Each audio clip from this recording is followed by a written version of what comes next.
23 Mbak. Saya Risa Azulia, bekerja di SMK 5 Bandar Lampung, guru jurusan multimedia. Kebetulan saya sudah 9 tahun berada di sini. Harapan saya di Hari Pendidikan Nasional ini, yang pertama sih semuanya mengharapkan kesejahteraan dan diakuinya berubah dari honor menjadi CPNS. Kira-kira seperti itu. Boleh tahu untuk kesehariannya Mbak, anaknya ada berapa sih Mbak? Anak saya ada 2. Yang pertama SD kelas 1, yang kedua masih umur 2 tahun.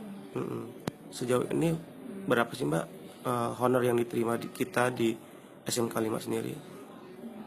Honornya 1.400.000 per bulan. Itu kita terima per bulan. Itu mencukupi nggak sih Mbak sejauh ini untuk kebutuhan ekonomi kita? Kalau mencukupi sih tidak, belum sampai mencukupi. Cuman kalau untuk membantu memenuhi, insya Allah bisa membantu di rumah. Nah, makna bagi guru sendiri sebagai guru di sini SMK 5 apa nih Mbak Hari Pendidikan Nasional ini sendiri?